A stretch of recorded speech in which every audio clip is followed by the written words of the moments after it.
میرے عزیزوں، اس محفل پاک میں چند باتیں آپ سب سے عرض کرنا چاہوں گا۔ موت ایک ایسی سچائی ہے جس کو نہ چاہنے والا بھی قبول کرتا ہی ہے اور کرنا پڑے گا۔ دنیا کا ایک ایسا مسئلہ ہے جس میں کسی کا اختلاف نہیں ہے۔ موت آنی ہے، وہ چاہے مسلم ہو کہ کافر ہو، یہودی ہو کہ نصرانی ہو، کسی بھی دین سے تعلق رکھنے والا ہو۔ لیکن موت کے بارے میں ہر کوئی یہی کہتا ہے کہ ہاں ایک دن ہمیں دنیا سے جانا ہے، لیکن کانسیپٹ سب کا الگ الگ ہے، تصور سب کا الگ ہے۔ کچھ لوگ موت کے بعد الگ الگ خیالات گڑھتے ہیں۔ موت کے بعد کے معاملات میں پھر اختلاف ہے۔ موت کے بارے میں سب کا اتفاق ہے، لیکن موت کے بعد کے معاملات میں پھر اختلاف ہے۔ جنت و دوزخ ہوگی یا نہیں، حساب کتاب ہوگا یا نہیں، حشر و نشر ہوگا یا نہیں، اس پر بھی اختلافات ہیں۔ ہر دین والا، ہر دھرم والا اپنے اپنے حساب سے موت کے بعد کے حالات کو دیکھتا ہے۔ لیکن اسلام کیا کہتا ہے؟ اللہ عز و جل نے قرآن عظیم میں ایک جگہ نہیں کئی جگہوں پر اس بات کو ارشاد فرمایا کہ ہم نے تمہیں پیدا کیا اور ہماری ہی طرف تم لوٹائے جاؤ گے۔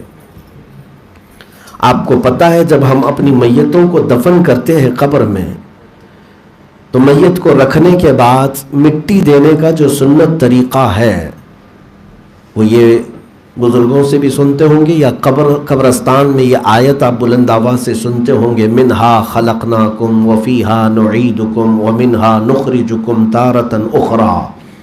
کیا مطلب ہے اس کا؟ اس کا مطلب کیا ہے؟ اگر اس کا ترجمہ بتاؤں تو سمجھ میں آ جائے گا۔ مٹی ہاتھ میں آپ اٹھاتے ہیں، جیسے ہی مٹی ہاتھ میں آئی تو مٹی کو دیکھ کر کے ہی آپ یہ پڑھتے ہیں۔ اس کا ترجمہ یہ ہے، اللہ فرماتا ہے اسی سے ہم نے تم کو پیدا کیا ہے۔ کس سے؟ اس مٹی سے۔ منہا خلقناکم، اسی سے ہم نے تم کو پیدا کیا، وفیہا نعیدکم، اور اسی میں ہم تمہیں لوٹائیں گے۔ بات صحیح ہے، ہم اسی سے بنے اور جا کہاں رہے ہیں؟ اسی مٹی میں۔ اللہ فرماتا ہے اسی سے ہم نے تم کو پیدا کیا اور اسی میں ہم تم کو لوٹائیں گے۔ وَمِنْهَا نُخْرِجُكُمْ تَارَةً أُخْرَىٰ، پھر ایک مرتبہ اسی سے ہم تم کو دوبارہ اٹھائیں گے، پھر ہم تم کو اسی مٹی سے دوبارہ اٹھائیں گے۔ اس انسان کی زندگی کی حقیقت اتنی ہی ہے، ایک مشت خاک، ہماری حیثیت اتنی ہے کہ ایک مٹھی بھر مٹی۔ میرے عزیزوں، ہمارے پاس دولت ہو، طاقت ہو، بہت سارے اسباب ہو، منصب ہو، بادشاہت کی کرسی ہی کیوں نہ آ جائے، لیکن ایک جگہ انسان عاجز آ جاتا ہے کہ روح اگر نکل گئی تو اسے واپس کسی طاقت کے ذریعے سے لا نہیں سکتا۔ اگر نکلی ہوئی روح کو جسم میں دوبارہ لوٹانا ممکن ہوتا تو دنیا کے بڑے بڑے دولت مند اس پر پیسہ خرچہ کرتے اور کبھی مرنا پسند نہیں کرتے۔ شداد ہو کہ قارون ہو کہ حامان ہو، یہ دنیاوی مالداروں کی بات ہے، موت تو انہیں بھی آ کر پکڑ لیتی ہے۔ میرے عزیزو، قرآن میں اللہ فرماتا ہے اینما تکونوا یدرککم الموت ولو کنتم فی بروج مشیدہ، تم جہاں کہیں پر بھی جاؤ، چاہے مضبوط محل میں کیوں نہ بیٹھو، موت تمہیں آ کر پکڑ لے گی۔ کوئی یہ نہیں کہہ سکتا کہ میں سب سے مضبوط جگہ پر ہوں، یہاں مجھے موت نہیں آئے گی۔ موت کبھی کبھار بڑے سے بڑے حادثوں میں نہیں آتی، بڑے بڑے ایکسیڈنٹ ہو جاتے ہیں لیکن انسان بچ کے نکلتا ہے، اور کبھی موت صرف اپنے سوئے ہوئے پلنگ سے گر جانے پر بھی آ جاتی ہے۔ کبھی کسی کے جسم میں پوری سلاخ داخل ہو گئی، تیر داخل ہو گئے۔ حضرت خالد بن ولید فرماتے میرے پورے جسم میں ایک بالشت جگہ بھی ایسی نہیں ہے جہاں تیر نہ لگا ہو، نیزہ نہ لگا ہو جنگوں میں، لیکن موت جنگوں میں نہیں آئی، نہ آنا تھا نہیں آئی۔ لیکن بسا اوقات کسی کو صرف سوئی چبھنے سے بھی موت آ سکتی ہے۔ یہ رب ذوالجلال کے بنائے ہوئے اصول ہیں. اس لیے اللہ کے نبی صلی اللہ تعالیٰ علیہ وسلم نے ارشاد فرمایا کہ میں تمہارے درمیان دو چیزیں چھوڑے جا رہا ہوں، ایک قرآن اور دوسری موت، جو تمہیں نصیحت کرتی رہیں گی. قرآن بھی تمہیں سمجھاتا ہے کہ آ جاؤ اللہ کے راستے پر، اور موت بھی جو ہے ہمیں یہ نصیحت کرتی ہے خاموشی کے ساتھ، اے بندے جس کو تو آج قبر میں اتار رہا ہے کل تیرے دوست تجھے اتاریں گے. اس جسم کا ہونا کچھ نہیں ہے. ادھر روح نکلی کہ جسم پھولنے لگ گیا، ادھر روح نکلی کہ ہمارے ہاتھ پیر ٹائٹ ہو گئے. کچھ بھی نہیں ہے. روح کے نکلنے کے چند گھنٹوں کے بعد انسان کی کیفیت بدل جاتی ہے. قبر کے حالات تو اور سخت ہیں. اس لیے میرے عزیزو، جو دنیا میں رہ کر غرور کرتا ہے، گھمنڈ کرتا ہے، اس کے بارے میں بزرگوں نے فرمایا کیا وہ یہ سوچ رکھا ہے کہ اسے موت کبھی نہیں آنی ہے؟ موت نہیں آنی ہے. اللہ کے نبی صلی اللہ تعالیٰ علیہ وسلم جو سید المعصومین ہیں، بخشے ہوئے ہیں، بلکہ اللہ تبارک و تعالیٰ نے آپ کو اختیارات بے حساب عطا کیے.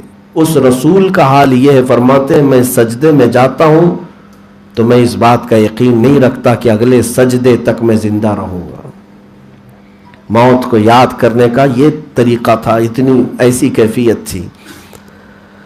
اس لیے جب ہمارے عزیزوں میں سے کسی کا انتقال ہو جائے تو ہم سب کو عبرت حاصل کرنی چاہیے، ہم سب کو ڈر جانا چاہیے، اور اللہ رب العزت کی طرف توبہ و استغفار کے ساتھ پلٹ آنا چاہیے. اور اگر بندہ پھر بھی ان حادثوں کو دیکھ کر کے نہیں پلٹ آیا تو اس کا مطلب ہے کہ اس کا دل بہت سخت ہو چکا ہے. کہیں ایسا نہ ہو کہ پھر انہی گناہوں پر ہی اس کی موت آ جائے. اچانک موت آ جاتی ہے کبھی کبھار. اس لیے فرمایا بزرگوں نے کہ جب بھی رات کو سو تو توبہ کر کے سو، کلمہ شہادت پڑھ کر کے سو، ایمان لا کر کے سو. یہ پتہ نہیں ہے تمہیں کہ تمہاری آج کی رات آخری رات ہے. کل کی صبح ہو سکتا ہے کہ جنازہ اٹھایا جائے. کیا ہم نہیں دیکھتے کہ صبح جو ہمارے ساتھ دسترخوان پر بیٹھا تھا وہ رات کے وقت قبرستان میں ہے؟ بس تھوڑے سے گھنٹوں کے فرق کے بعد دنیا بدل جاتی ہے، دنیا بدل جاتی ہے. جس کے ساتھ ایک دن پہلے ہم ہنسی مذاق کر رہے تھے، گفتگو کر رہے تھے، دوسرے دن پتہ چلا کہ وہ خاموش سو چکا ہے، ہلانے سے بھی نہیں ہلتا، اب بات چیت بند ہو چکی ہے. تو کیا یہ عبرت کے لیے کافی نہیں؟ ہم سب کو ہلا دینے کے لیے کافی نہیں ہے؟ کون کہتا ہے کہ موت صرف بڑھاپے میں آتی ہے؟ کون کہتا ہے کہ 70-80 سال کا ہونے کے بعد ہی موت آئے گی؟ ہم نے بھری جوانی میں بھی جنازوں کو جاتے ہوئے دیکھا ہے. میتیں چھوٹی عمر میں بھی اٹھتی ہوئی ہم نے گھروں سے دیکھا ہے. اس لیے موت کی کوئی عمر نہیں ہے، موت کی کوئی عمر نہیں ہے. قرآن میں اللہ نے فرمایا الذی خلق الموت والحیات لیبلوکم ایکم احسن عملا، سورہ ملک کی آیت ہے. ہم نے موت اور زندگی اس لیے بنائی ہے تاکہ تمہیں آزمائے تم میں اچھے عمل والا کون ہے. تمہاری آزمائش کے لیے ہے یہ. اب تمہارے امتحان کی گھڑی یہ چل رہی ہے اور امتحان ختم ہو جاتا ہے کب؟ کبھی آپ اپنے اسکول کے زمانے میں یا اگر کالج پڑھے ہوں تو کالج کے زمانے میں، دیگر اداروں میں جب ایگزام لکھنے کے لیے بیٹھے ہوتے ہیں آپ کے ہاتھ میں پرچہ دیا جاتا ہے، کہا جاتا ہے 3 گھنٹے کا ٹائم ہے، 3 گھنٹے کا ٹائم ہے، آپ اپنا پرچہ جلدی سے لکھ لو. آپ اس میں لکھتے رہتے ہیں، اچانک وقت ختم ہونے کی گھنٹی بجنے لگتی ہے اور کہا جاتا 8 سے 11 بجے تک کا تھا، 10 سے 1 بجے کا تھا ٹائم. ہم بھی بہت سارے امتحانات میں بیٹھے، لیکن جہاں سوئی اخیر وقت آتی ہے گھبراہٹ بڑھ جاتی ہے. ابھی اگر جواب مکمل نہیں ہوا تھا تو گھبراہٹ بڑھتی ہے، اور جو سارا لکھ چکا ہے وہ تو ٹائم کے انتظار میں بیٹھا رہتا ہے کہ مجھے اٹھنا ہے. اور جس کا امتحان میں کچا تھا، جوابات نہیں لکھا تھا، وہ 3 گھنٹے ٹائم پاس کرتا اور پھر آخری گھڑی میں پھر یہ سوچتا کچھ تو آ جائے دماغ میں اور لکھ ڈالوں.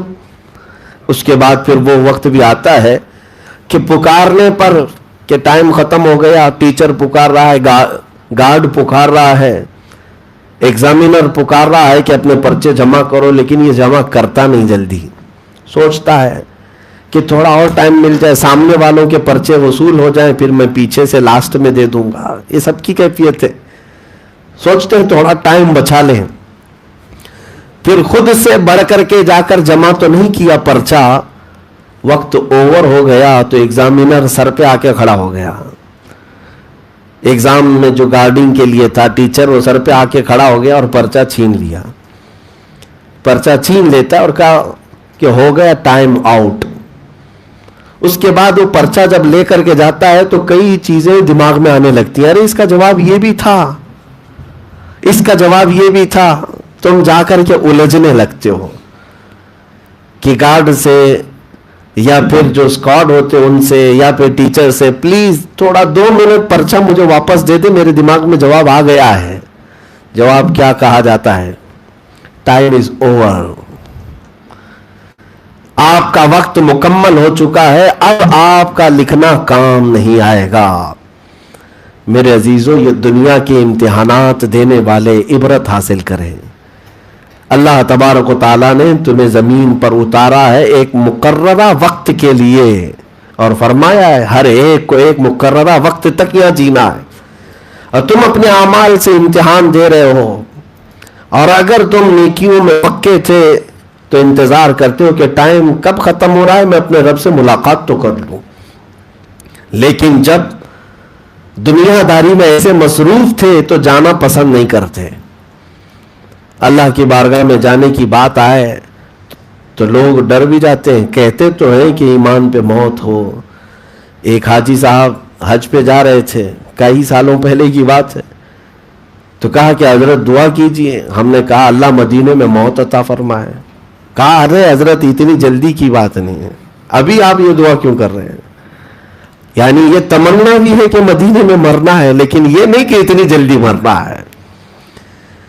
اگر امتحان ہو چکا ہے تو موت اب کیا تب کیا. اگر تم پریپیئر ہو اللہ کی بارگاہ میں جانے کے لیے تو پھر وقت کا کچھ نہیں.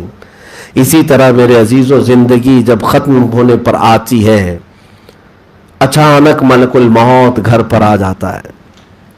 موت کا فرشتہ آتا ہے اور پھر تم سے کہا جاتا ہے چلو تمہارے رب کی طرف تمہیں چلنا ہے.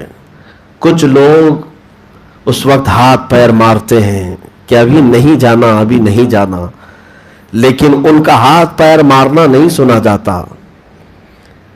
اور پھر فرشتہ ان کی روح قبض کرتا ہے. یہاں تک کہ قرآن پاک میں ہے، وہ کہتے ہیں نرد نعمل، یعنی اگر ہمیں لوٹا دیا جائے تو ہم عمل کریں گے اس سے اچھا جیسے پہلے کرتے تھے. لیکن اللہ تعالیٰ فرماتا ہے اگر میں ان کو زندگی دے بھی دوں گا تو یہ اچھا عمل نہیں کریں گے، وہی کریں گے جو پہلے کرتے تھے. بھول جائیں گے، بھول جائیں گے. لیکن فرشتہ یہ کہہ کر کے جاتا ہے کہ ٹائم از اوور، تمہارا وقت ختم ہو چکا. میرے عزیزوں، وہ وقت ہمارے ساتھ بھی آنے والا ہے، آپ کے ساتھ بھی آنے والا ہے. اچانک ایک دن تم سے کہا جائے گا کہ چلو اپنے پالنے والے کی طرف، پلٹو اپنے رب کی طرف. یا ایتھا النفس المطمئنہ ارجعی الی ربک راضیۃ مرضیہ. یہ تو پاکیزہ جان کے لیے قرآن نے کہا ہے، اے پاکیزہ جان والے آجا اپنے رب کی طرف خوشی بخوشی. فادخلی فی عبادی وادخلی جنتی. اللہ فرماتا ہے میرے بندوں میں شامل ہو جا، میری جنت میں داخل ہو جا. مرنے سے پہلے کچھ لوگوں کو یہ پکارا جاتا ہے، لیکن حدیث پاک میں یہ بھی ہے کچھ لوگوں کو مرنے سے پہلے آواز ایسی بھی آتی ہے، یا ایتھا النفس الخبیثہ، اے خبیث جان کے مالک، اے بری روح کے مالک، برے جسم میں تو تھی، نکل جا اپنے جسم سے. اور مجبور ہو کر کے نکل، خوشی سے تو نہیں نکلے گی، دنیا سے تجھے جانے کی خواہش ہی نہیں ہے. یہاں تک کہ فرمایا گیا کہ فرشتے اس کے پیچھے کے حصے پر کوڑے مارتے رہتے ہیں روح کو نکالنے کے لیے. یضربون وجوہہم وادبارہم. قرآن میں اللہ نے فرمایا کہ فرشتے ان کے چہروں پر مارتے ہیں اور پیچھے کے حصے پر مارتے ہیں روح کو نکالنے کے لیے، نکل جا۔ خبیث روح کو، خبیث روح کا مطلب گنہگاروں کی روح نکالنے سے پہلے فرشتے مارتے ہیں، چہرے پر بھی مارتے ہیں اور پیچھے کے حصے پر بھی مارتے ہیں، اور پھر کہتے ہیں ذوقوا عذاب الحریق، جلنے والا عذاب تمہارے انتظار میں ہے، چکھو اب عذاب۔ تو یہ دونوں طرح کی موتیں آئیں گی، یہ فیصلہ تمہارے پاس ہے۔ اگر نیکیوں کی زندگی گزارتے رہے تو رب تبارک و تعالیٰ نیک بندوں میں تمہیں شامل کرے گا، اپنی جنت میں داخل کرے گا، اور اگر نہیں بدلے اپنی زندگی کو تو اس وقت کا انتظار کرو جب عذاب کے فرشتے آئیں گے اور تم سے کہیں گے نکل جاؤ مجبوری سے اس جسم سے، اللہ کے بندوں سے دور، اور اس کی جہنم میں داخل ہو جاؤ۔